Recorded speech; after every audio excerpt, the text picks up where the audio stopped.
Zatiaľ čo minule sme boli v najvýznamnejšom regióne, dnes sa pozrieme do toho najnedobytnejšieho.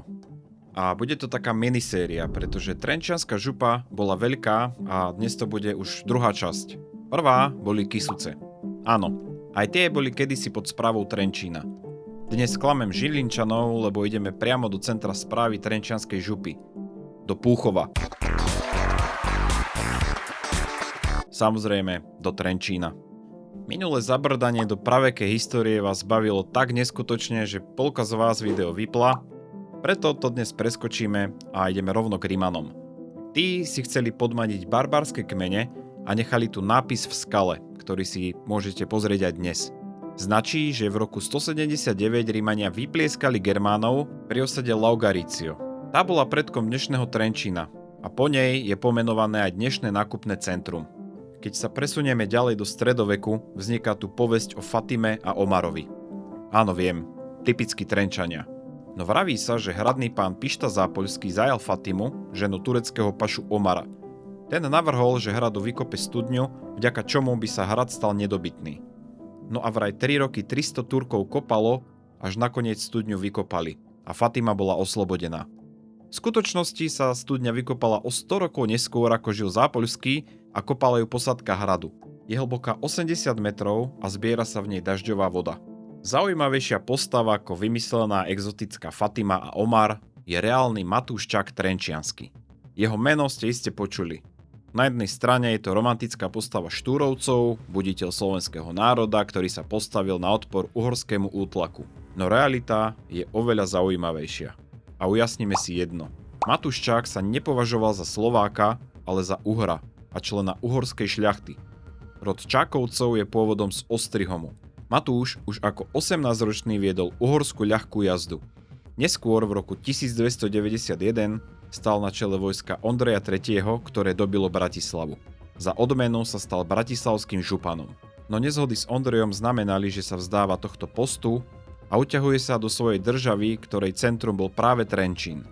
Odudrený Ondrej na neho poslal výpravu, ktorú Matúščak rozplieskal. Vidiac svoju moc, tak začal sledovať svoje osobné ciele. Jednoducho vysvetlené, pričuchol k moci a tá mu zachutila. A veru, nebol neúspešný. Nenadarmo sa volal pán Váhu a Tatier. Bol na neho krátky kráľ, ale aj cirkev. Vytvoril si svoju ríšu v ríši. Vytvoril svoj vlastný dvor, vlastnú armádu, razil svoje mince a pozhábal majetky nepohodlnej šľachte, ale aj cirkvi. Bol za to síce pozbavený kompletne všetkých oficiálnych funkcií, ale nič to neplatilo, keďže z očí v oči sa mu nik neodvážil postaviť, až do jeho prirodzenej smrti v roku 1321. Jeho význam bol tak veľký, že ešte v 15. storočí ľudia nazývali časť západného Slovenska ako Matúšovu zem. Môžeme to brať ako prvú skúsenosť s oligarchiou na území našej krajiny. Inak v minulom videu som spomínal Game of Thrones. Ktorú postavu vám Matúščak pripomína? Trenčín bol teda začiatkom 14. storočia centrom extrémnej moci, s ktorou si ani sám kráľ Uhorska nevedel dať rady. No po smrti samozvaného vládcu nemal kto prebrať štafetu a tak sa situácia upokojila. Trenčianska župa bola veľká. Siahala od Nového Mesta nad Váhom cez Trenčín, Púchov, Považskú Bystricu, Žilinu až na Kysuce. Čiže stála na budúcom veľmi priemyselnom a významnom území. Samotný názov videa nie je žiadne zavádzanie. Trenčiansky hrad nebol nikdy vojensky dobytý. Posádka sa síce dvakrát vzdala kvôli nedostatku vody, preto vznikla potreba studne a preto sa vravelo, že keď bude mať hrad vlastnú studňu, bude naozaj nedobytný. No a samozrejme bol párkrát predaný či inak vyhandlovaný, to sa však za dobytie neráta. Avšak sedel by aj názov najstráženejší región Slovenska. Považuje ma totiž najhustejšiu sieť hradov na Slovensku. Viedli tadeto dôležité obchodné trasy, celé Považie bol a je ako taká obrovská tepna a útok Tatárov ukázal, že kamenné hrady odolajú. No a Považie má ideálne podmienky na ich stavbu. Takže kto má rád hrady, hor sa sem, sú tu hrady ako Beckov, Lietava, Strečno či Čachtice. A keď sme už pri Čachticiach, Čachtice pôvodne patrili pod Nitriansku župu, no dnes sú súčasťou Trenčianskeho kraja. A ak existuje postava alebo osoba, ktorá je legendárnejšia ako samotný Juraj Jánošík, tak je to čachtická pani Alžbeta Bátoriová, opradená legendami o kúpeľoch v krvi mladých panien a podobne. Bola sfilmovaná do mnohých filmov, nielen našimi, ale aj medzinárodnými režisérmi. Realita bola síce krutá, ale nie tak hororová, ako sa vraví. Rozhodne týrala a mučila, za čo bola odsúdená, no je viac než nepravdepodobné, že by robila všetko, čo jej legendy prisudzujú. A existuje aj verzia, že celý proces bol vykonštruovaný a že spory medzi uhorskou šľachtou, Viedňou, ale aj spory medzi šľachtami navzájom medzi sebou vyústili do komplotu voči Bátoričke, keďže mala rozsiahle majetky. Čo si o tom myslíte vy, mi dajte vedieť do komentu. Protihabsburské povstania pustošili región podobne ako pri Nitre, to majú naše regióny viac menej spoločné, rovnako ako maďarizáciu, no definitívny zánik Trenčianskej župy v pôvodnej podobe nastal za prvej Československej republiky. Pre Trenčín to bola rana pod pás, pretože sa po storočiach nestalo centrom novej župy. Nahradil ho na pár rokov Martin. To sa znovu zmenilo krátkou existenciou slovenského štátu, kde Trenčín získal pôvodnú podobu plus okresy Nové Mesto nad Váhom, Myjava a Piešťany. Po druhej svetovej vojne Trenčín začal nadobúdať svoju stratenú slávu, no iným spôsobom. Bol totiž známy ako mesto módy. Trenčínu od dnešného dňa opäť patrí prívlastok mesto módy. Ja by som pridal aj mesto armády. Centralizoval sa tu výrazným spôsobom priemysel, či už odevný a textilný, ako značilo pomenovanie, ale aj ťažké strojárstvo, ktoré chrlilo sústruhy kadetade do sveta. Plus sa pridali letecké opravovne a vojenský výskum. Vzniklo tu veliteľstvo východného vojenského okruhu, ja síce neviem, čo tieto socialistické megalomanské názvy znamenajú, ale vďaka tomu tu vznikla, a teraz ma roztrhajte v komentároch, kolíska legend slovenského hokeja, Dukla Trenčín. Vzýšli odtiaľto legendy ako Demitra, Hosovci, Gáborík, Kopecký či Chára a mnoho ďalších kvalitných hokejistov.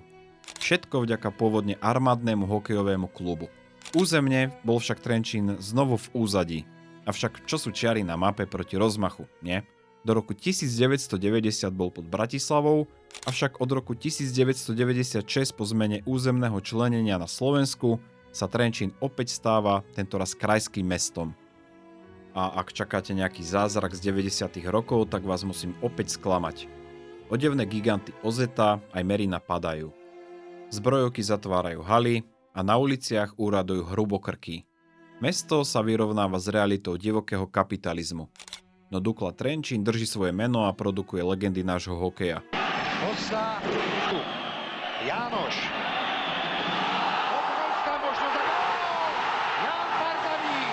A niekedy v týchto časoch vzniká aj festival Pohoda. V roku 1997 ešte len podujatie, kde hralo pár kapiel a zišlo sa tam pár desiatok ľudí. Dnes najznámejší festival na Slovensku, ktorý láka tisíce návštevníkov a hostí svetové hudobné mená. A dostávame sa až k dnešným časom. Mladí ľudia si už Trenčín asi nespoja s mestom módy, ale skôr s mestom kultúry. Trenčín je totiž teraz v roku 2026 európskym hlavným mestom kultúry.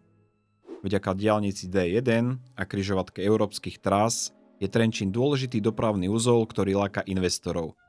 Trenčianska aglomerácia dosahuje takmer 200 000 obyvateľov a ťahne sa od Nového Mesta nad Váhom po Púchov či Považskú Bystricu. Nie je to klasická mestská aglomerácia, aká je povedzme okolo Bratislavy, no sú tu nasekané mestá a veľké obce jedna vedľa druhej na úseku 50 km.